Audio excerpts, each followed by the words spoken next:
Why did Hawa give Lot some Baruch? Let's talk Lot, and we're going to circle back or, spiral back to the Sodom and Gomorrah flow as we start getting to the Antioch flow. All right, then we're going to bring it on home for the best dismount of all time. Let's get it. So why did God bless Lot? So God spared Lot from Sodom. I'm in XRY Sawstom.blogspot. Get the links below. I'm just getting some babies out of this, So he saved him because, according to the scripture, Lot was a good man.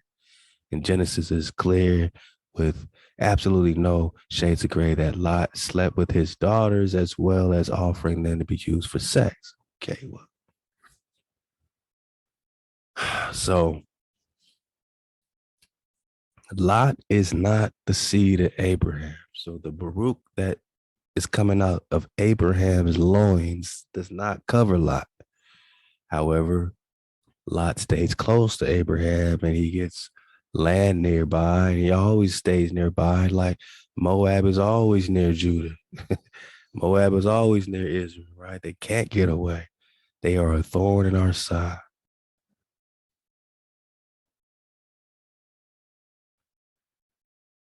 They're going to have to choose up or they're going to go on a long ride. You know what I'm saying? The story of Lot has stuck with my friends since childhood. So let's just get it. So here's some answers to this Baruch question of Lot. So Lot was Abraham's nephew. Abraham wanted to keep peace between their households since the herdsmen were fighting. He gave Lot the choice of where to live rather than defer to his kind uncle. Lot lifted up his eyes and saw that the Jordan River was well watered and everywhere like the garden of HaWah. So Lot said, look, man, I'm going to get the best, because I'm Lot, This energy was always, this is where they come from. We have to bring it back home, man. So this is what we're fighting against. This. Oh, let me get the best. I see the Jordan Valley looking like the Garden of Eden. Let's go. Looks like the land of Egypt in the direction of Zohar. Yeah, Lot was always digging on Egypt, man.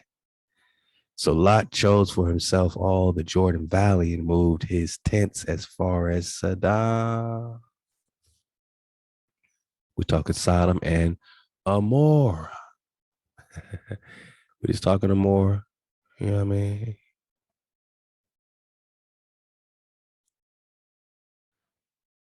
Last time we talked some amorism. Amorism.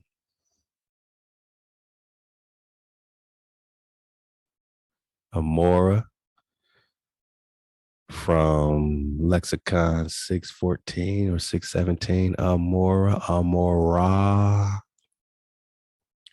is Gomorrah.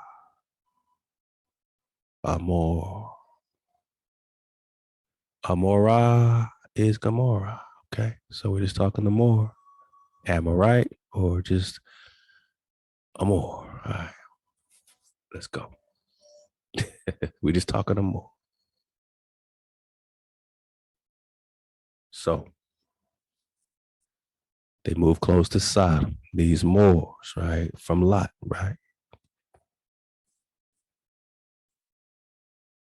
If it were truly godly, wouldn't Lot have allowed Abraham the greener pastures? Sometime later, after changing Abram's name to Abraham and promising him a son, Isaac, through his wife Sarah. So they ain't down with that union. They just want the union with Keturah or Hagar and Ishmael, that whole flow. You know what I'm saying? They don't care about Isaac, Sarah. So how can you be Sarah's sons? You're not Sarah's sons. You're not the son of Abraham at all. This is why they mad, son. I mean, we talk about Joshua stopping the sun in its tracks while it's going 450,000 miles per hour. This is high magi stuff. This is why they mad. We're going to talk Joshua. Let's go. But just understand we're going to, juxtapose these stories. So because of the great evil, you're talking Sodom. Well, let's back it up. The Lord told him and of his plan to destroy Sodom and the surrounding region. Abraham, okay, because of its great evil, where the Gomorrah is, okay.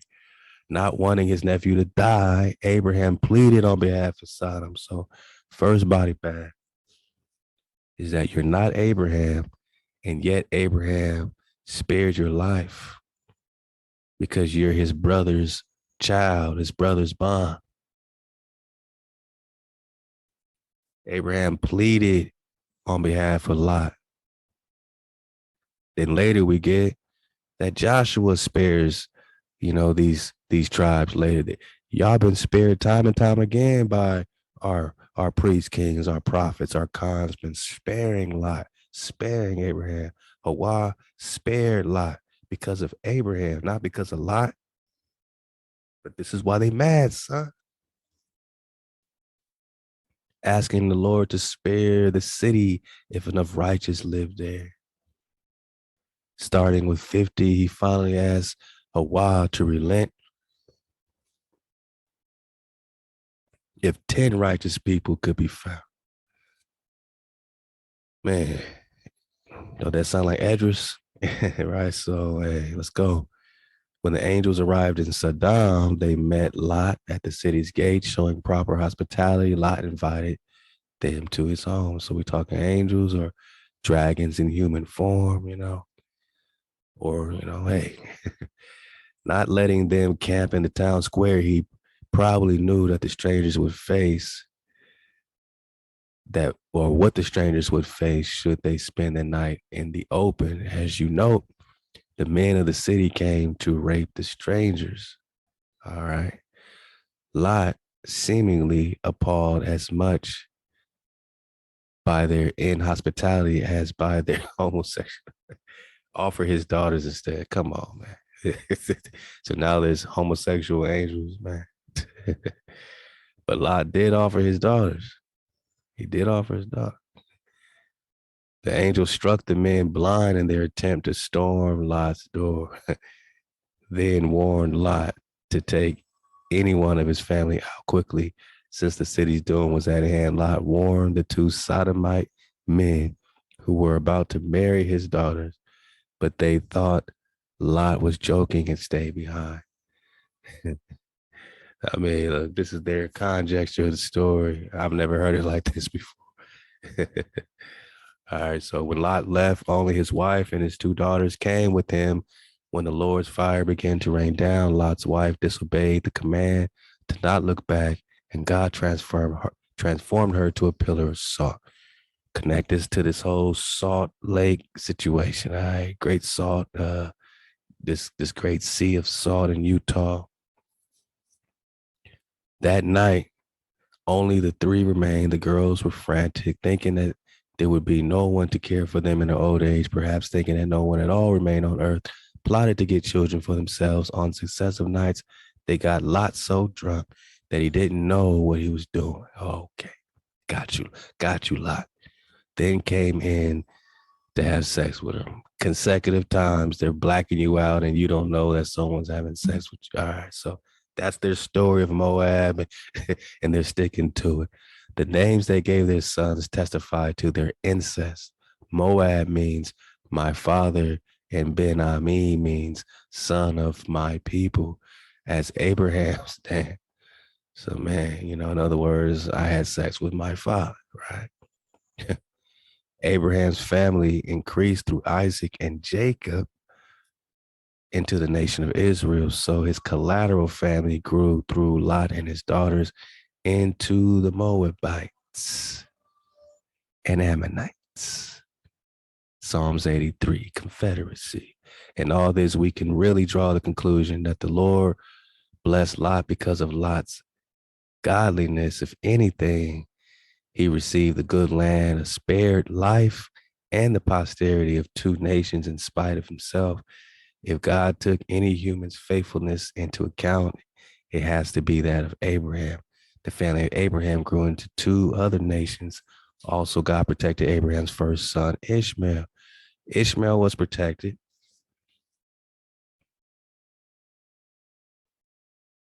Lot was protected. That's the only reason they got to rock. But now they don't care about you no more. They don't care about Isaac. They don't care about Jacob. They don't care about HaWah, who saved them, who was born to Sarah's servant Hagar, and his family became the Ishmaelites. And now they're migrating, right? We're talking about Arab pretender or Arab proper. Later, when Isaac's blessing and the messianic line went to Abraham's second-born twin grandson Jacob, the Lord provided a special blessing for firstborn Esau. He still got super duper Baruch, my nigga, right? So everyone's getting Baruch, but the covetous is everywhere. The covetous for that holy grail is running rampant. God later showed how he turns our sin into divine purpose.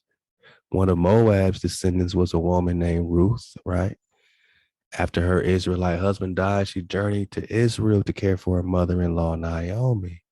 Now, this is a powerful Hebrew priest queen. In the region of Bethlehem, she met and married Naomi's kinsman, Boaz. Their first son is Obed. Obed is the father of Jesse. Jesse's the father of David. And remember, Jesse is a sinless man, they say, for sinless man. Jesse, let's go.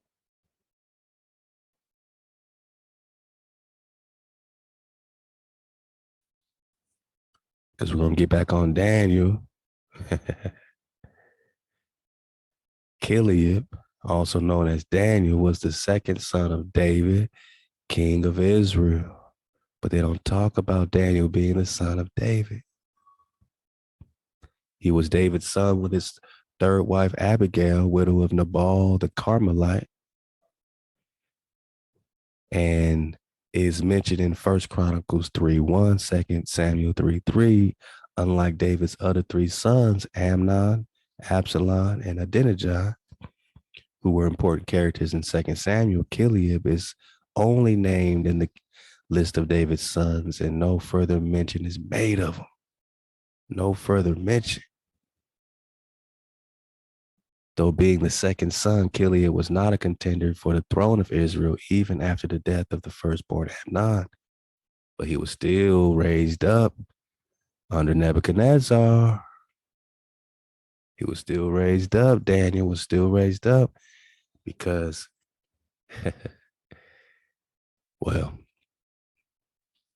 Nebuchadnezzar wanted the choice seeds of Judah, the brightest of Judah.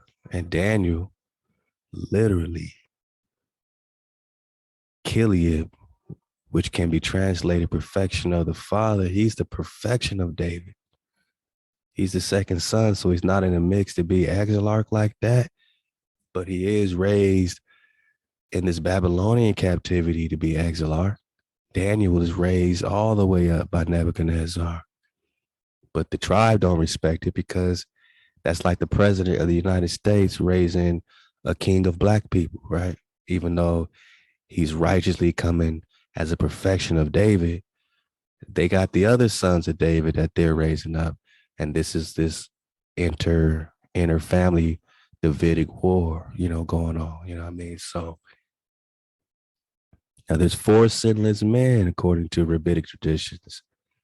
Four ancient Israelites who died without sin, the other being Benjamin, Jesse, and Amram, who's Moses' dad. So you got Moses' dad, Jesse, Yeshai, also, like this Jesus character, he's a sinless man, son of Jesse, is King David. Shalak, man, hijack city. So now we see clearly that David is coming out of the loins of a sinless Naga who died without sin. He had no transgression, no transgression. But David has transgression. But David's bond, his son Daniel, is also included as one of the four who died without sin. So Daniel's son is sinless. David's son is sinless. David's father is sinless, but they had to make some smudge on David's record, right? Even though HaWah is saying in, Psalms 89, man, I got mercy on Dawid forever. Forever I will keep for him my mercy. Yeah, we just talking about David, whom HaWah with his holy oil have anointed, established forever. Okay. David. So Moabites like to try to go through Ruth to get to the promised land. Like they like to go through our mothers, to get their royal regal titles, you know what I'm saying? But we go through the loins, we go through the seed, because you can't hijack that. You know what I'm saying? You can't, you know, just take the title of the seed, but you can say, oh, well, that's the mother of the house. So, she has, title, and through her, I have title for the seed. You gotta, take us out, right? You gotta go to war against us, unless we just flip flop on you. But you didn't get a lot of that out the house of David, did you? You got real warriors, you got real cons. So Ruth connects with Naomi. You know what I'm saying? Ruth and Boaz pop off Obed. It's Baruch from HaWah, because Boaz is the seed of Judah, right? And this seed is passed and as Obed, and Obed's seed is passed to Jesse, and Jesse's seed, sinless man, righteous seed, is passed to Dawid. Then comes Daniel and Solomon and all that, right? So then they want to bring in JC. Stop it, man. Let's just stop right there. So we're just getting a little bit of this backstory of Sodom and Gomorrah, going quickly. Genesis 13. You got, you can read up on it. The children of Lot went to Abram. So Lot also, who went with Abram, had flocks, herds, and tents, and the land was not able to bear them, that they might dwell together, for their substance was great, so they could not dwell together. And there was strife between the herdsmen. So Abraham wanted to cool off all this strife and say, you go your way, I go my way. And Lot lifted up his eyes and he saw the plains of the Jordan. Now, this all connects with the Anion flow, the Arnon River, the Anion River. Let's go. That it was well watered, right? So that's where he wanted to go. And they moved his tent as far as Sodom. And now here comes Sodom and Gomorrah. Also dig on, Genesis 18. And the men rose up from thence and looked out towards Sodom, and Abraham went with them to bring them on the way. And HaWah said, shall I hide from Abraham that which I am doing, seeing that Abraham shall surely become great in the mighty nations, and all the nations of the earth shall Baruch him. He's not talking about Lot. This blessing is for the children of Abraham. HaWah said, the cry of Sodom and Gomorrah is great. Gomorrah is great. Verily, their sin is exceedingly grievous. I will go down, see whether they have done altogether according to the cry of it, which is come unto me, and if not, I will know. And the men turned from thence and went towards Sodom, but Abraham stood yet before HaWah. Abraham drew near and said, will thou indeed sweep away the righteous with the wicked? So now he's pleading for Lot. He says, what if there's 20 righteous found there? HaWah said, And he said, oh, let not HaWah be angry, and I will speak yet but this once, peradventure 10 shall be found. And he said, I will not destroy it if there's 10 for the 10's sake. And HaWah went his way as soon as he had left off speaking to Abraham, and Abraham returned to his place. So HaWah said, if you got 10 righteous, I'm not going to destroy it. And this is really why they had to keep us alive. Because if they really killed all of us, this place will go down, down, down. They had to keep at least 10 righteous, 10 per city, man. You know what I'm saying? And the two angels came to Sodom. So two dragons came popping off, and you know the rest, man. So go get it. Pillar of salt is now popping off.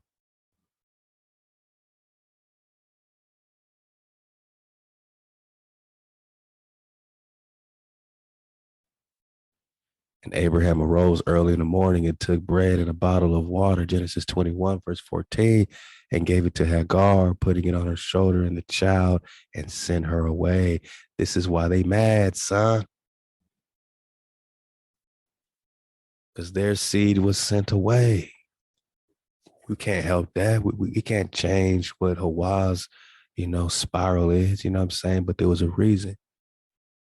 Because Ishmael's life, or Isaac's life, was in danger. According to some other sacred texts, Ishmael was trying to kill Isaac. You know what I'm saying? He had to send him away, according to these other texts. So hey, we're getting the babies out the bathwater, but Hagar was still Baruch. I will make him a great nation. And here comes Ishmael, you know what I'm saying? Or, here comes, all these so-called Arabs. But are we talking about Arab proper or pretend? I said Joshua got this flow, from Moses. You know what I'm saying? Moses was 120 years old when he died. His eyes was not dim. His natural force was not lessened or abated. So he's in suspended animation in Mount Nebo. He's popping off. He's not dead. His eye was not dim. Even if he died, his eye was not dim. His natural force was never reduced. And that force, like Star Wars, that force, what happened? The children of Israel wept for Moses in the plains of Moab 30 days. And we know all these places are in Utah, Gilead, Naphtali, Ephraim. We found all of them. Get that drop from 2016 and beyond, man. We've been showing you all these cities in Utah. And Joshua, Hawashua, Kitsakoato, the son of Nun. Nun is the seed. He's the son of the seed. Was full of the spirit of wisdom, Amah, for Moses had laid his hands upon him. Who? Kitsakoato. So just like you had HaWah passing the torch to Quetzalcoatl, you got Moses passing the torch, literally the flame, the force, the natural force to Joshua by the laying of hands. See how they duplicated that in the New Testament? Here's where the laying of hands is taking place with Moses and Joshua, not Jesus, Joshua, Yeshua, right? And the children of Israel hearken and listen to who? Joshua, because now he has the force of nature. Now he can stop the sun in its place. I ain't talking about walking on water. I'm talking about parting the Jordan, stopping the waterfalls in their place, and the sun and the moon, and many more battles. With that type of force, you have to realize he's mowing through all hijacks. We're going to read about it. And there has not arisen a prophet since in Israel like unto Moses, whom HaWah knew face to face. Press the flow. Joshua has the force, the natural force, because Moses laid his hands upon him. Let's go.